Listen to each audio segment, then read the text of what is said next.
Whether it's helping your kids succeed in school, meeting tight deadlines while customers scream about turn times, or just not wanting to see another human being for a while, sometimes you just need a break from the routine called life. For some of us, the need to decompress comes from picking up a controller and jumping into a favorite game for a couple of hours, immersing ourselves in a world that makes us feel like we are rewarded for our efforts. It's not necessarily about things being easier for us either, because some of us enjoy a good challenge. That challenge sometimes brings along a sense of accomplishment that is not easily obtained. For example, the infamous runner's high. Let's be honest, not all games are created the same, but some video games can offer a similar sense of accomplishment and leave you with that sense of accomplishment. It's like looking back on a grueling experience, military service, a tough job, or a brutal college course, and realizing how much it shaped you. Elden Ring offers a similar sense of satisfaction, featuring amazing landscape artworks, alluring story details, and enough customization to keep players replaying for hours on end. There's also a deeper side as well, and it stems from the combat system and the boss fights. Some bosses are harder than others, but the rewards are tantalizing. In this video, I break down several of From Software's most notorious bosses in Elden Ring with a ranking system of my own design. This video includes bosses from the DLC Shadow of the Erdtree, since many earlier rankings were before its release. The ranking system I developed is fairly straightforward, though it went through a few revisions to better distinguish the bosses from one another. In total, I selected 15 bosses that I felt represented some of the toughest battles in the game. Each boss was evaluated across 9 categories, with each category scored from 1 to 5, 1 being the lowest, 5 the highest. The categories are unpredictability, damage, speed, aggression, environment, phasing, summoning management, special mechanics, and health. And some players may not consider summoning management a relevant factor, but it played a significant role in my experience and was therefore included in this analysis. Of course, I recognize that every player's journey is different, playstyles, builds, and even the decision to use spirit summons can drastically change how a boss feels. This ranking reflects my personal experience, but I hope it resonates with others who have faced these same brutal encounters, which you can view for yourself on my YouTube playlists. Coming in at number 15, Godfrey. Don't let the lower ranking fool you. Godfrey is far from weak. As I mentioned earlier, this list reflects my personal experience. Godfrey frequently appears on other players' toughest boss lists, and considering there are over 200 bosses across the base game and DLC, placing him in the top 15 still puts him in the top 7% of all encounters. Compared to the other 14 bosses in this list, Godfrey scores lower across most categories, but he still holds a respectable spread of points. His aggression and damage output can be catastrophic if you enter the fight unprepared. Summoning management also played a role in his ranking. Godfrey tends to switch targets unpredictably between you and your Spirit Ash, punishing players who rely too heavily on their summons. As with many bosses on this list, my playstyle involved strategic use of Spirit Ashes, which influenced the scoring. It's also worth noting that his second phase includes a move that damages both you and your summon unless you time a jump correctly, so learning this mechanic is crucial to surviving this fight. Coming in at number 14, the Fire Giant. This boss makes the list primarily because of his sheer size. He ranks slightly higher than Godfrey for that reason alone. His area of damage is significantly larger. One wrong move in the wrong spot and the Fire Giant will roll right over you, forcing a restart. Players have the option to summon Alexander once the fight begins if you complete his quest requirements, but doing so removes the ability to ride Torrent. In my experience, Torrent added far more value to this fight than the extra summon. A single roll from the Fire Giant can create a massive gap between you and the boss, and Torrent is crucial for closing that distance quickly to stay relevant in the fight.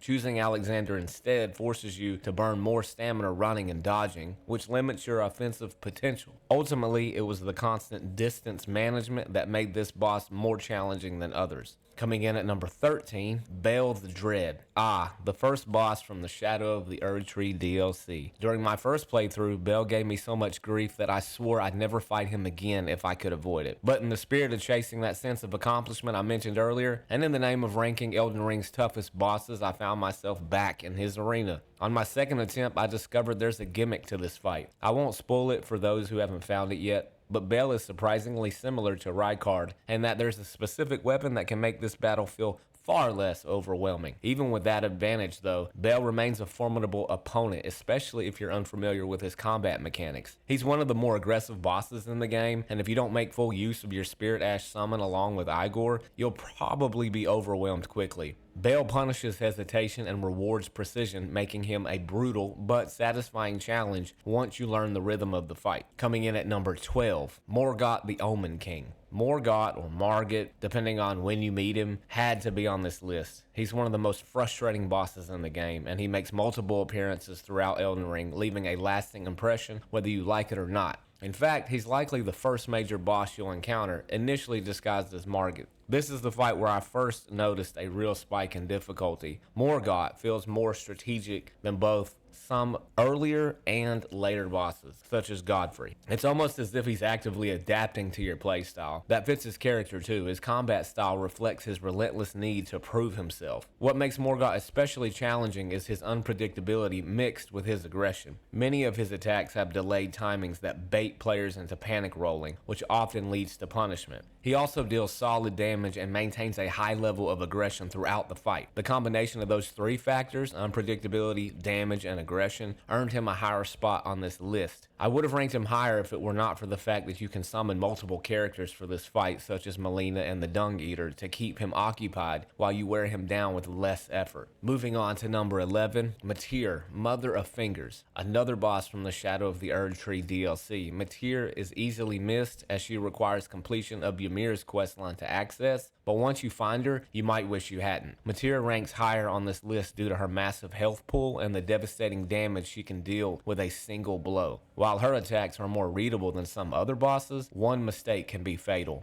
Like the fire giant, positioning is critical. Fighting too close to her side often results in being fingered to death in seconds. Unlike the fire giant though, Metyr prefers to get up close and personal, forcing you into tight reactive combat. The environment adds to the challenge. Although the arena is fairly large, it's easy to lose track of your position and get pinned between Metyr and the invisible arena wall. I had used every trick I knew to wear her enormous health bar, including status ailments and the percentage-based damage from Black Knife Tiche. Without those tools, this fight would have been even more brutal. Number 10, the Godskin Duo. If one wasn't bad enough, facing both together is even worse. Found later in the game at the crumbling Farum Azula, the Godskin Duo presents a unique challenge, managing the aggression of two powerful enemies simultaneously. Individually, they deal decent damage, but together they can overwhelm you quickly. Unlike some boss arenas, this one offers a bit of breathing room, but not enough to make the fight feel manageable without help. In my experience, using a Spirit Ash summon felt mandatory. There's simply too much going on to handle solo. What makes this fight even more frustrating is the special mechanic. Once you defeat one of them, the other can revive their partner after a few seconds, putting you right back into a 2-on-1 scenario. With no gimmick weapons to exploit in a relatively small arena and the constant pressure of two aggressive foes, this fight earns its place high on the list. Number 9, Placidusax. Another easily missed boss fight. Placidusax is found in the crumbling Farum Azula and stands out as one of the most visually impressive and mechanically demanding dragon battles in the game. Unlike other dragon fights, there's no access to torrent here and no special weapon gimmicks like with Bayle. Just you, your build, and your reflexes. What makes Placidusax so deadly is his aggression and his sheer amount of damage he can deal with a single hit. While the arena is large, his area of effect attacks cover a massive range, making dodging absolutely vital. A single mistake can mean restarting the fight from scratch. He's also highly aggressive with his area attacks and rarely leaves himself open for punishment. Even when you do find an opening, your damage feels minimal against his enormous health pool. To make matters worse, he spends a lot of time airborne, limiting your opportunities to strike. All of these factors combined make Placidusax a brutal and memorable challenge worthy of the top 10 spot. Number 8, Mohg,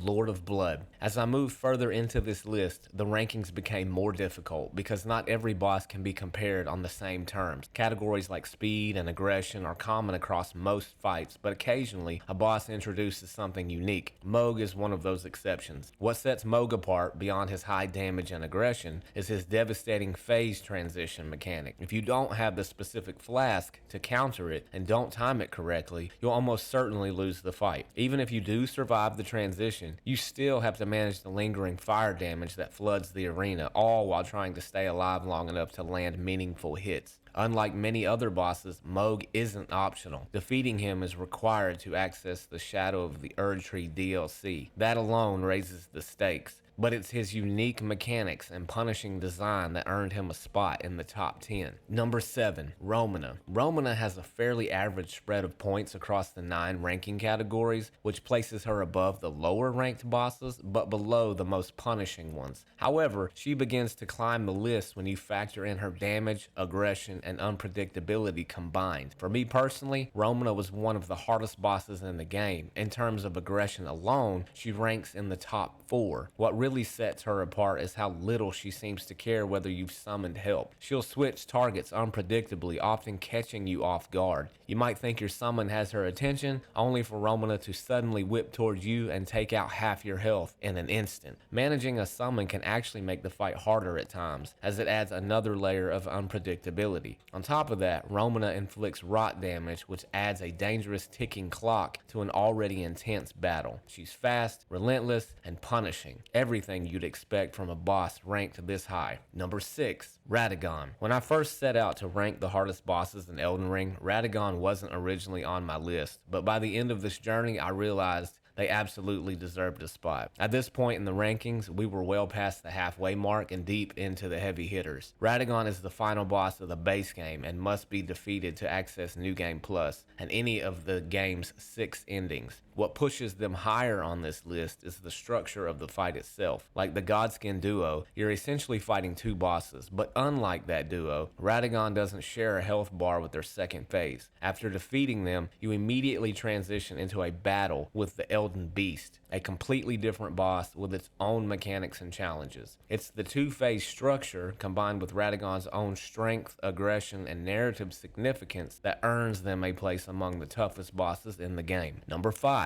Consort Radahn. Now we're in the top 5 hardest bosses in Elden Ring, and this is where my ranking system had to be revised again to further separate the elite from the merely brutal. You might be surprised to see Consort Radahn ranked 5th, but that's only because he scored slightly lower than his competitors in a few key categories. This spot was especially difficult to assign. Initially, Radahn tied with Rellana. It came down to splitting hairs and relying on my subjective experience to break the tie. It's probably no surprise he's ranked this high though. He's fast, aggressive, and deals impressive damage, just like many other top tier bosses. What pushed him to the top of the list was his devastating "let us go together" move, which can end a fight in seconds if you're not aware. Ultimately, it was his aggression that knocked him below Rellana. While he is relentless, Radahn occasionally gives you brief moments to breathe, moments where he's walking instead of constantly swinging. That slight difference in pressure made the distinction for me. In fact, that same aggression is what pushed the next 4 above him. Still, Consort Radahn is a brutal cinematic fight worthy of recognition in the top 5. Number 4, Rellana, the Twin Moon Knight. As mentioned previously, Rellana is relentless. She's one of the few bosses where I recommend summoning an NPC outside the arena, despite the risk. Summoning outside the arena increases the boss's difficulty by scaling their stats, but for Rellana, it was a necessary gamble I chose to take during this fight. Attempting to face her alone was a huge mistake. Her attacks seem endless, leaving little room to punish her. Her health pool is also substantial, comparable to Radagon and the Elden Beast combined.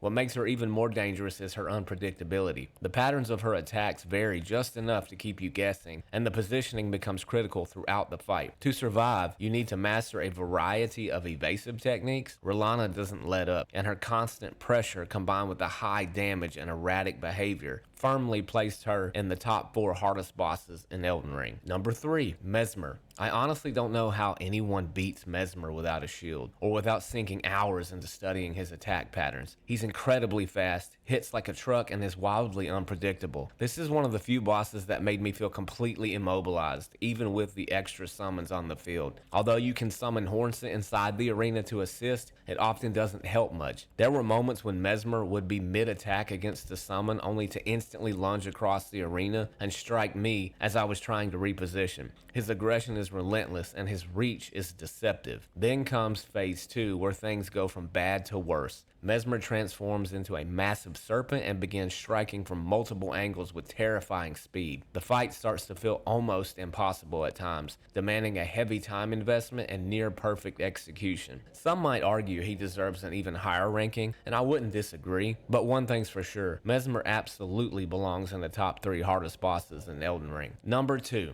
Maliketh. I love this character and hate him at the same time. Maliketh is easily one of my favorite characters in the game, thanks to his deep lore connection and striking design. But as a boss, he pushed me to my absolute limit. Beating him solo required every resource I had. This fight gave me the same fear of making a mistake that I felt with Messmer. But unlike Messmer, Maliketh is constantly in motion, leaping from column to column, never staying still. His attacks are fast, unpredictable, and hit hard. Worse yet, they reduce your maximum health, making healing feel almost pointless at times. Summoning management is critical here. If you bring out your Spirit Ash too early, Maliketh may shift his focus erratically, making his movements even harder to track, and leaving you without that extra support for his brutal second phase. The environment doesn't help either, with Maliketh jumping around constantly. It was annoying having my character struggle to lock onto him overhead. Maliketh is not optional either. This fight motivated me to explore crafting Scarlet Rot items just to gain a slight edge and rethink my build with multiple trial and error attempts. Maliketh is a relentless, punishing boss who demands precision, patience, and preparation, earning him a well-deserved spot at number 2. Finally, we arrive at the number 1 hardest boss in Elden Ring, Malenia. She's arguably one of the most iconic characters in the game, thanks to her deep lore connection and stunning design. But in terms of difficulty, she stands alone. If she were any more aggressive, this fight would border on impossible for most players, aside from the legends like Let Me Solo Her, who, to my understanding, still spent countless hours mastering her mechanics. Malenia scored among the highest across nearly all of my ranking categories. She's fast, unpredictable, and hits incredibly hard. Some of her attacks can one-shot you, while others are so wild and erratic that avoiding them feels nearly impossible, at least it did for me. The arena is large, which is the only thing that doesn't work against you, but even with all that space, it never feels like enough. Malenia essentially has 2 full health bars between her 2 phases, and summoning help feels like the only viable strategy. Even then, you can't rely on your summon too much. Every hit she lands, even on your Spirit Ash, heals her. You can't afford to leave her unattended for even a moment. The only category where she scored slightly lower was aggression. She spends more time walking than some other bosses, but when she does attack, her combo strings are so long and deadly that a single mistake can end the fight. Malenia is without question the hardest boss in Elden Ring. But hey, at least she's optional. Ranking the hardest bosses in Elden Ring, especially with the addition of Shadow of the Erdtree, was no easy task. Each encounter brought its own flavor of chaos, strategy, and emotional highs and lows, from the towering fire giant to the elegant brutality of Rellana, and finally to the infamous Malenia. These battles test not just your build, but your patience, adaptability, and determination. While every player's experience will differ based on playstyle, summons, and skill level, one thing remains true. Elden Ring doesn't just challenge you, it transforms you. Whether you're chasing that elusive victory or simply admiring the artistry behind each boss, these fights are what makes the Lands Between unforgettable. If you've liked the video, be sure to give me a like and subscribe, and once again, winks out.